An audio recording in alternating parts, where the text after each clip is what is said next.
Eu saí de casa com 7 anos de idade. Morei nas ruas, passei fome, passei frio, passei o caos. Fui agredido pelo meu próprio pai. E passei décadas sem ver a minha família. Eu vou abrir meu coração para vocês e vou contar detalhes sobre a minha história que quase ninguém conhece. Não para falar do meu passado, mas para mostrar para você aonde você está aí não determina onde você quer chegar. Essa é a minha história e ela começa agora. Por trás de grandes conquistas existe uma história e a minha não foi diferente. Muita renúncia eu tive que fazer para realizar grandes coisas. Mas eu posso garantir para você, valeu muito a pena. As ruas não foi a parte mais difícil da minha vida. E a fome também não. Mais difícil foi vencer as batalhas que ninguém via. Que batalhas são essas? Então começa a me acompanhar aqui nas redes sociais e aqui no YouTube. Já se inscreve no canal e compartilhe com pessoas que estão buscando uma transformação. Meu nome é Alexandre Amigão e eu te vejo lá no topo. Muito tempo na minha vida eu achava que meu pai não me amava, né? E vivi muitos anos pensando sobre isso. E chegou um momento, eu devia ter aproximadamente meus 36, 38 anos, eu encontrei toda a minha família, né? Todos eles bem reestruturados ali na presença do Senhor, né? E ali eu tive um entendimento. E meu pai foi uma vítima, né? Eu não sei como com meu avô, eu não conheci meu avô, como meu avô tratava o meu pai, né? Eu acho que meu pai, ele tinha as emoções dele, não sabia lidar com as emoções dele, né? Então a forma dele querer me proteger, né? Proteger meus irmãos, era sendo agressivo, né? Como tem um testemunho da minha irmã falando que ele deixava a gente semanas dentro de um barraco de madeira. Então a forma que ele encontrou para dar vazão às dores dele foi sendo agressivo, né? Da mesma forma que o meu pai me criou, meu avô me criou, meu bisavô. Eu vou muito na Fundação Casa e eu falo isso para os jovens, tipo, olha como o seu avô ou o seu bisavô tratava o seu avô. Normalmente a gente acaba trazendo isso, né? Então eu vejo que o meu pai também foi uma vítima e ele não soube lidar com as emoções dele, ele não soube cuidar dele, né? Quando você trouxe aquela comida para casa e apanhou do seu pai, o que passou pela cabeça daquele menino naquele momento?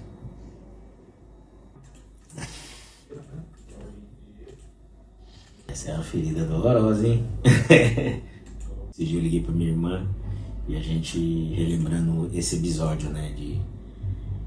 De eu ter tomado uma surra porque eu levei um alimento pra dentro de casa, né?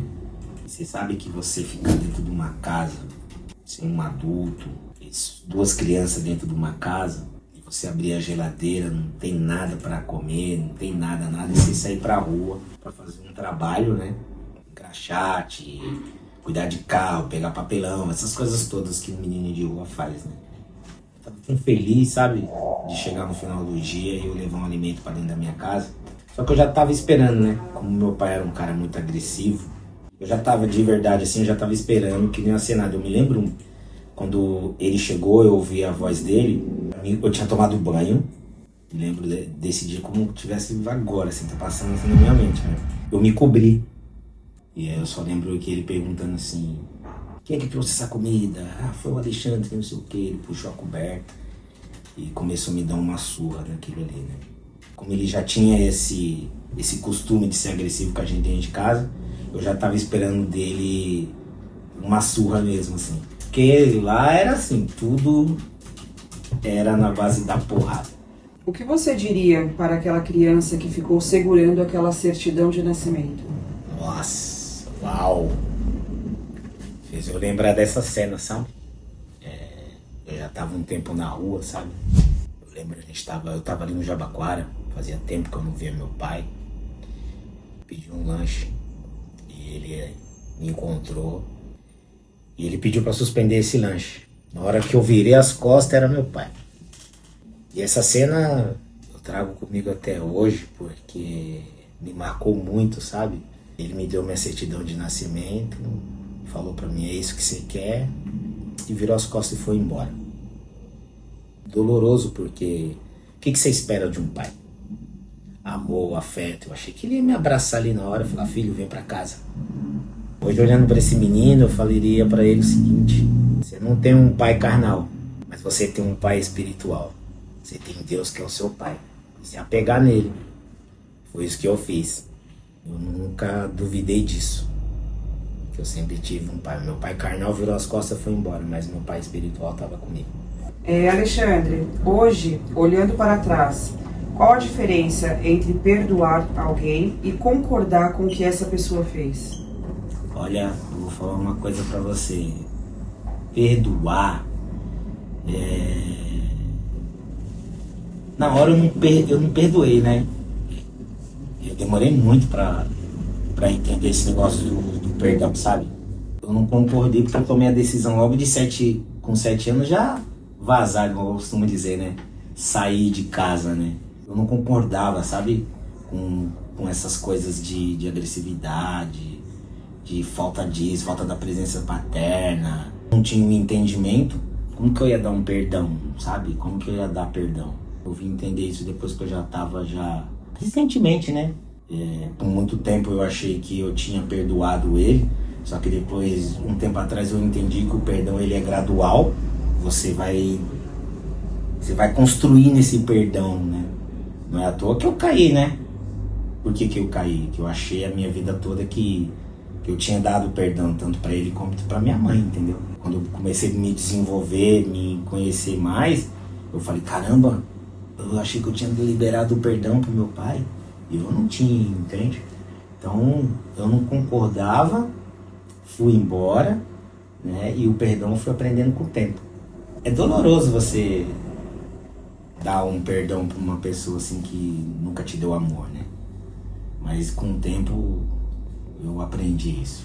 Como foi emocionalmente reencontrar a sua família depois de tantos anos carregando perguntas sem respostas? Foi difícil, né? Foi uma emoção que eu não sei nem explicar, assim, né? Foi uma mistura de emoções, assim, né? De poder dar um abraço na minha mãe, dar um abraço nos meus irmãos, rever minha irmã, que 30 e poucos anos sem ver, minha mãe. Eu nem sabia, né, mano? Como que era minha mãe. Eu podia andar na rua, passar do lado dela e nem saber. Foi a sensação de estar renascendo, sabe? Acho que a emoção quando eu fui pai, por exemplo, assim, comparado a essas coisas assim, você saber a sua identidade, essas coisas todas, a emoção foi muito grande, assim, eu não consigo descrever aqui, poderia ficar horas aqui falando como foi as emoções, né? Quando eu encontrei minha mãe, o ponto mais importante, assim, eu não questionei minha mãe, né? Logo quando eu encontrei, eu sabia que meu pai tava morto. E aí, quando eu encontrei minha mãe também, assim, eu não fiquei questionando por que isso, por que a senhora não foi atrás de mim, por que a senhora não fez isso ou aquilo, não fiquei questionando, não cobrei nada dela, só falei uma coisa pra ela assim, vamos viver daqui pra frente. Eu acho que não valeria a pena ficar mexendo em ferida, sabe? Já passei todas as dores ali, então acho que eu dei preferência de viver os momentos com ela, com meus irmãos, com a minha família. É isso, mas a emoção foi muito grande. Alexandre, depois de tudo que você viveu, rua, fome, rejeição, distância da família e reencontros, quem você acredita que Deus estava formando através de toda essa história? Quem eu acredito que Deus estava formando? Hoje, olhando hoje assim, passei muita coisa, né? Eu demorei muito para entender o meu chamado. Demorei muito para perceber isso. Demorei pro meu entendimento, mas para Deus é tudo na hora certa, né? Porque Ele estava formando um cara que vai transformar muita gente, né? Que hoje muita gente passa tudo isso que eu passei, né? Muita gente. Alexandre, você costuma dizer que o seu pai era um homem cheio de falhas. Existe alguma lição que ele deixou para você e que você só veio perceber depois da fase adulta? Com tudo isso, falta de amor, falta de carinho, falta de tudo. Não faz muito tempo não que eu percebi isso, viu? E a maior lição que ele me deixou foi trabalho. Dele sair, ficar semanas longe de casa, e ele chegar e me encontrar lá, encontrar comida em casa, ele perguntar quem trouxe, foi o Alexandre, ele me deu uma surra, porque ele me deu uma surra e ele assimilou aquilo que eu tinha roubado. Então eu percebi que a lição até hoje foi trabalho. Não é à toa que eu sempre falo que quando eu vivia na rua me chamavam para roubar, para fazer um monte de coisa, vender droga. O que você imaginar na rua, o que vem é coisa ruim. E eu sempre me afastava desse tipo de coisa, né? Tive um entendimento que o trabalho ia me trazer coisas boas. A lição de tudo isso que eu tenho do meu pai é isso, o trabalho. Alexandre, existe alguma conversa que você gostaria de ter tido com o seu pai e não teve a oportunidade de ter? Você sabe que isso já passou pela minha cabeça várias vezes, né? Várias. Eu acho que entender mais ele, sabe, assim, ele me entender, a gente se entender. Aquela ideia de homem para homem, sabe, ter aquela conversa, assim. Mas a conversa mais, assim, que eu queria ter tido com meu pai, assim, acho que foi quando a minha filha nasceu. Mexeu muito comigo quando a minha filha nasceu, porque eu queria muita presença dele nesse momento. De como conduzir a educação da minha filha, sabe? Como ser pai, como agir como pai, como conduzir, né? Eu acho que quando a gente tem um pai, a gente espera disso, né? Tanto de um pai, você tem seu pai ou sua mãe, e aí você tem um filho ali na hora que ele nasce, você vai pegar, né? A mulher normalmente já vai pegar uns conselhos ali com a mãe, etc. O marido ali com o pai dele. Eu acho que essa conversa seria a conversa que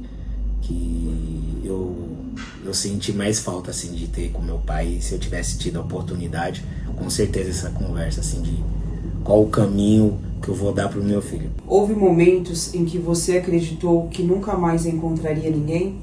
Várias vezes. Por muito tempo, eu não queria, né?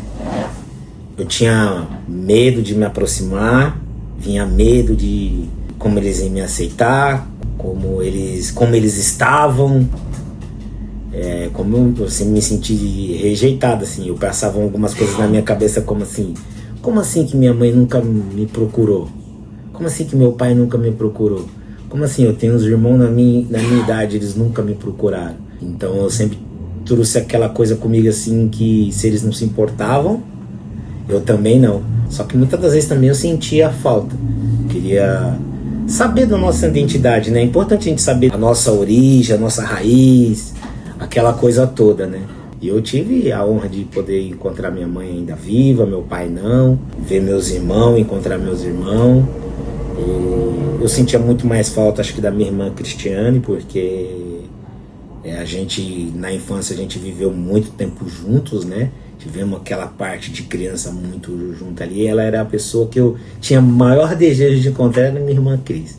Do meu pai, minha mãe, não, eu tinha vontade de encontrar, assim, principalmente quando minha filha nasceu.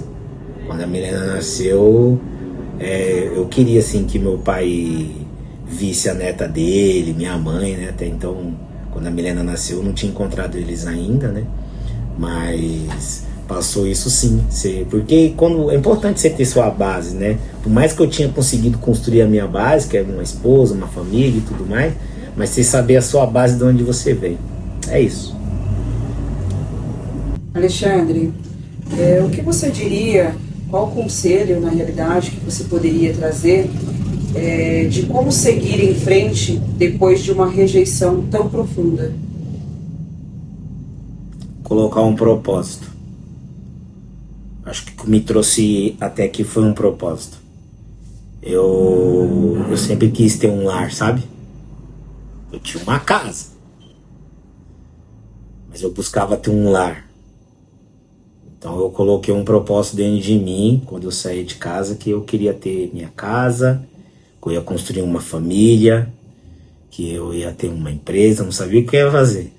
Eu coloquei isso dentro de mim, que eu enxergava, né? Que o trabalho, ele ia me trazer a realizar o que eu queria. Então eu coloquei um propósito. Você precisa ter um propósito. O propósito vai fazer você não se desviar do seu caminho. Eu muitas das vezes me desviei do caminho e ia fazer outras coisas, mas depois eu já voltava aqui pro meu propósito, entende? Você precisa achar um propósito. Colocar um propósito para você, o que você quer. Eu já queria ter uma vida diferente do que eu tinha. Por isso que eu tomei a decisão de sair de casa. Então, tenha um propósito. Eu acho que é isso. Quando você tem um propósito, não é que o caminho vai ser fácil, entende? Mas ele vai vai fazer você chegar lá. Então precisa ter um propósito. Acho que ter o propósito é a chave.